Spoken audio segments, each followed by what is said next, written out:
Hello there people, this is Visa and I'm coming at you with yet another deck profile. This is one that I've been working on for a few months now and I'm finally pretty pleased with where I feel the deck is now. It's been a bit of a difficult one, but I'm pretty happy with this, and I think it's quite a versatile deck that you can turn a little bit more techie if you want, but this is my sort of speed-focused version of Exodidolls, which is a fusion of Exodia and Shaddolls. Now, about 3-4 months ago, Shaddolls were the deck to play. Everyone was playing them on Julia Network and DevPro, and I really thought they had some untapped potential in terms of their draw power and the continual renewing of their effects, that you get to spam the field as well, and you can put some pretty cool plays together with them. This, as I said, is just the main engine of the deck. This is my speed variation of it. There are cards in the side deck that I have put there that you can use to make it a little bit more techy if you want, but let's just get straight into it. So first of all, obviously, your win condition and your only win condition are the 5 pieces of Exodia. We've got one Magician of Faith. I think one Magician of Faith is pretty consistent with the deck. I don't like running more than one, but one works nicely. I tend to use this for recycling one Day of Peace, just to give yourself that added turn of being able to take no damage. It's a good little card to have. Obviously, you can bring back any of the other cards that you want from the graveyard that you have already used, and I think it works really nicely within the deck. Also, it's a spellcaster, which we'll come to in due course. One Mathematician, again spellcaster, but this is really here for its effect, which everyone or anyone who's played with or against Shaddolls will know, which is when you summon the card, you send one level 4 or lower monster from your deck to the graveyard. So that's really good in starting off spamming your Shaddoll effects. You want to be sending Squamata to the graveyard, and then you can send a number of either Hedgehog and then bring another Shaddoll piece to your hand, or send Beast straight to the graveyard and start utilising his draw power.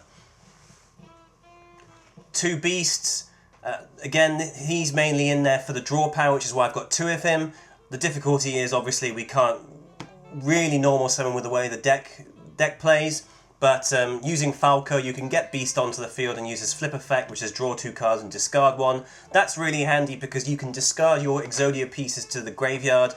Obviously, the normal monsters of the 5 cards, not the head piece, which you can then use with Dark Factory to pull back at a later date. Or you can send one of your Shaddolls that you've got in the hand, and again keep recycling those effects. So Shaddoll Beast is at 2. 1 Falco. I don't want to play more than 1 Falco. I think Falco works really nicely within the deck. I think 2 and he starts clogging because you can only get so many Shaddol effects off in one go. Obviously, you can only use one of each Shaddol in a turn, so there's no point running more than 1 Falcon, running 2 Falco, because you're not going to get more than the 1 effect from Shaddol Beast, which is the main draw engine from the Shaddol monsters that are in the deck. But Falco's a really useful card. Obviously, it resets itself if it's sent to the graveyard.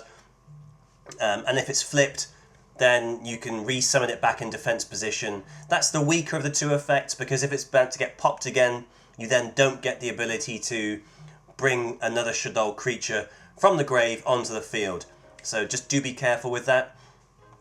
Shaddol Hedgehog, this is primarily there just to send to the graveyard after using Squamata to bring a Shaddol piece to your hand. I don't run any Shaddol spell trap cards at the moment in this deck, although I'm sure you could, as I said, if you wanted to make it more techy, bring in a Shaddol Fusion, and you could run some fusion monsters in there as well. But as I said, this is just the quick draw variation of this Exodidoll deck. 1 Shaddol Hound. Again, its flip effect is really good. Targeting 1 Shaddol card in your graveyard and adding that target to your hand. That's really useful if you've got a double summon in your hand and you've already summoned that turn, because you can keep recycling through your pieces. Also works really nicely with its second effect, which is flipping a monster's battle position. Effects are not activated unless it's a Shaddol monster, which, again, if you've got Beast on the field, is really good for just continually recycling that draw power. And then, as I said, 2 Squamata. These are just here to get things going, get the ball rolling, and get the cards you need into the graveyard so you can start utilising their effects. Magic cards, 1 Allure of Darkness. You've got enough dark monsters that you shouldn't have a problem in being able to activate this at any time in the duel. Just ensure you're not banishing one of the Exodia legs or arms. You cannot get them back. 2 Dark Factory of Mass Production. I'm only running 2. I don't want to be running 3 in the deck because 3 is going to clog, because we're only playing 2 White Elephant's Gifts.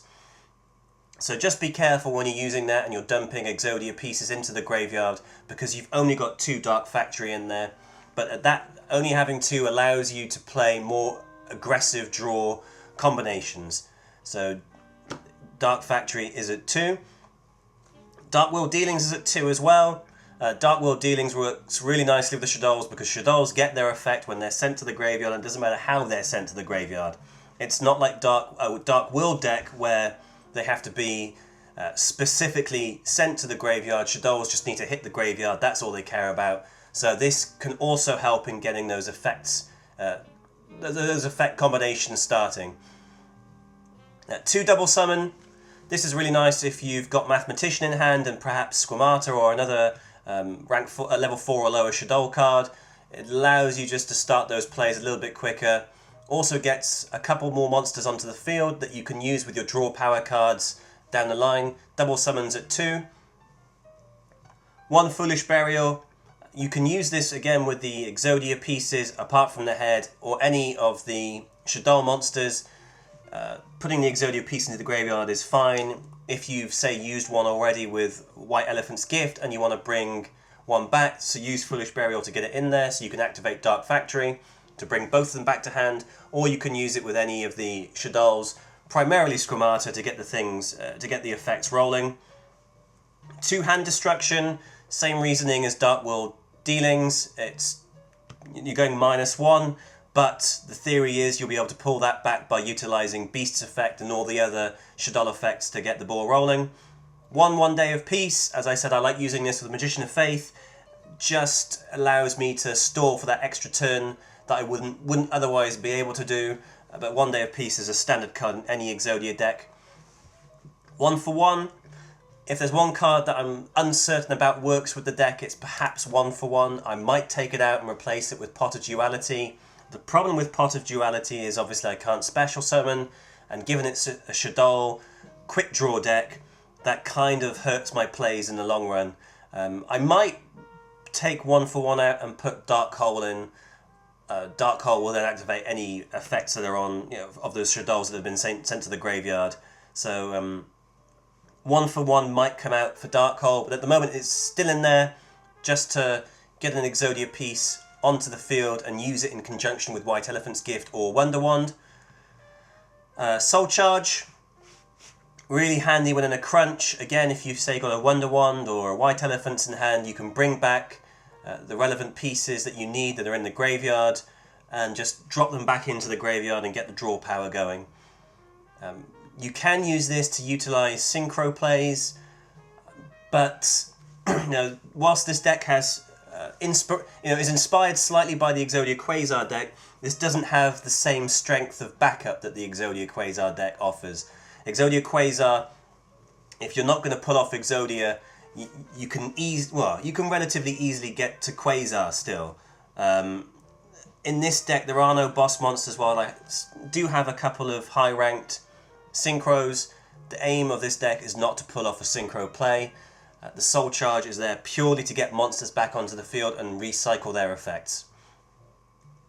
3 Upstart Goblin, because have some life points. White Elephant's Gift to be used in conjunction with the 4 normal pieces of Exodia. I'm only running 2 because I think 3 does clog up and you end up with a dead card in hand. 2 works quite nicely. As I said, don't be afraid to dump the Exodia pieces into the graveyard with White Elephants, so long as you've got that Dark Factory still in the deck, or the 2 Dark Factories still in the deck, that you know you'll be able to draw into that card and bring them back to hand at a later date. 3 Wonder Wand, really, really strong card with this deck because all your monsters are spellcasters. So every single monster card you've got is live with Wonder Wand. So it's fantastic to have, and particularly if you've got two of these, two monsters and a double summon, you're away. You're drawing so much power to start off with. It's unreal, and it's going to put the opponent on the back foot, and they're going to try and overplay their hand, and that's going to give you some opportunities to just sit back a little bit and win the duel. And then, like with my Jackpot 7 deck, I've got a few draw trap cards here. I'm running 2 Legacy and 3 Reckless Greed. It's 3 Reckless over 3 Legacy because there's so much draw power in this deck that skipping the next 2 draw phases doesn't matter, because you're going to be drawing into another Reckless Greed and setting that, or you're drawing into all sorts of combinations with your Wonder Wands, White Elephants and Shaddolls, that it doesn't matter. So this is the preferred option at 3, and Legacy is at 2. Obviously, if you wanted to make the deck a little bit more competitive, a little bit more techy, these are the 5 cards, and maybe 1 for 1 as well, so 6 cards that I'd be inclined to drop from the deck and give it the chance to play a little bit more competitively.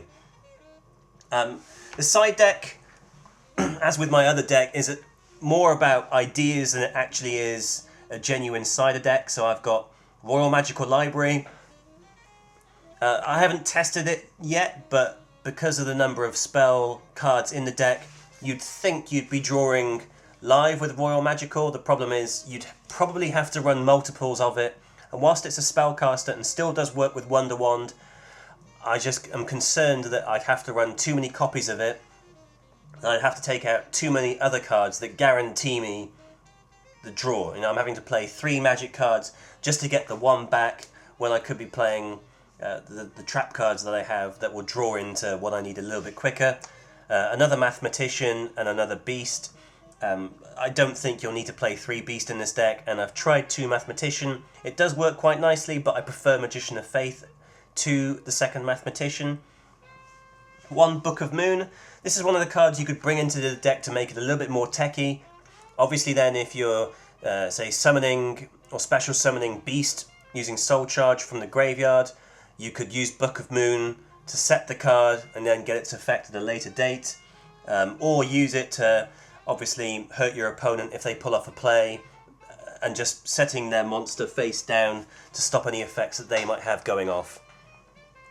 Dark Hole, as I said, this is the one card I might bring into the deck. For 1 for 1, Dark Hole's always going to be a great card with Shaddolls if your field has any presence of them whatsoever. Also, obviously, the added bonus that it destroys real monsters, opponents' monsters as well. But it's a card that does work really nicely with the theme of the deck. Another Dark World, another Hand Destruction. I'm sticking with 2 for both of those because I think it's slightly more consistent. You are still always going -1 with Dark World and Hand Destruction, so I try not to run too many of them, because you can get carried away with it and you can just keep playing and playing and playing these 2 cards, and then all of a sudden you realise you've got 1 card in your hand and lots of cards in the graveyard, but nothing that you can actually play. You're left with 1 card that you can't do anything with. So say you're left with 1 card that's Dark Factory, you're just screwing yourself over, and it's not good for the cohesiveness of the deck. Pot of Duality. You could put it in here, but I don't like it in this deck. It stops the special summoning and it really slows down the deck. So it's in the side deck as an idea, but it's not for me in this particular deck. Where Art Thou? This can be used in the Exodia Quasar decks, and you could run this in the Hope for Exodia deck as well. Basically, it just adds a level 1 monster to your hand, and you're going to take 2,000 points worth of damage because unless you do summon it. I mean, you could have it in there if you do have a White Elephant in your hand and no Exodia piece. You could use that to get one of the arms or legs onto the field, but you'd have to have either one of the arms or legs or Magician of Faith on the field to pull this off. So it gets a little bit difficult, and you're needing various other cards to come together to actually make it work. So it's an idea, but it's not for me at this particular moment in time. A couple of trap ideas. Defense Draw, not as strong as Wabaku or Threatening Roar, but you do get to draw a card from it. So it's you negate 1 attack from your opponent if their field's loaded up with 5 monsters, though you're only negating 1, not the entire five separate attacks. So it's not necessarily a great card to have, but the draw one is appealing. Threatening Roar, it's in the side deck, but because it's such a stall heavy card, I don't think it works with where the deck is at the moment. You could obviously play around with the current combination of cards and put Threatening Roar in there. That would give you a stall option, but this deck is based around speed in its current incarnation, so Threatening Roar doesn't make it, but it is in the side deck as an idea. Torrential Tribute, for the same reason as Black Hole, if your opponent goes to pull off that big play, Torrential is a really nice card to drop on them, and you can gain advantage back in the game and get your effects rolling again with the Shaddolls. One Compulse, one Solemn Warning, and a Call of the Haunted. Those last three cards are just ideas. They don't necessarily harmonise that well, but you could, if you wanted to make it more competitive and give it a slightly meta element, you could throw those cards into the equation and they would all work quite nicely with it. But where this Exodidoll deck is right now, I said within 3 turns I can pretty much guarantee drawing into Exodia. So I don't really want to mess around with that, because there aren't many decks that can pull Exodia out within 3 turns. Obviously, a Dark World Exodia could do, or Hope for Escape if you're very, very lucky. But on the whole, this is pretty consistent 3-turn Exodia. In the extras, I've got a couple of Synchros, Ascension and Black Rose and Star Eater. You can obviously get into those if you play Soul Charge, have both Beasts on the field and a Falco. They're just there as a last resort rather than it being a genuine, second win condition for the deck. I said it's not Exodia Quasar. You're not going to be pulling off those hyper plays like that. So they are there just as a last resort if things go wrong. One Hyper Librarian, that was in there from a previous incarnation of this deck when I was working with Formula Synchron as well, and actually trying to make it more of an Exodidoll Quasar deck. That just didn't work, and Librarian's only still in there for nostalgia more than anything else, and just to fill up the extra deck. Yeah, you can see I was playing around with TG monsters, so ignore those 3 there, and then your rank 4s, Daigusto, Downerd, Exiton, Nightmare, Lavallo Chain, number 101, number 103, and then we've got the 31 combo in there. Again, you're not going to be pulling that off, but just in case things went really, really wrong, you could obviously just, if you lose the head of Exodia and you have all the 4 pieces in the graveyard, you could use Soul Charge and try and pull off some sort of quirky combo to try and win the game via their effect of getting the opponent to crash into you. But the extra deck really is there for show more than anything else. I don't ever use anything from the extra deck. Certainly in the the several times that I've tested this deck, they don't tend to get much of a look in.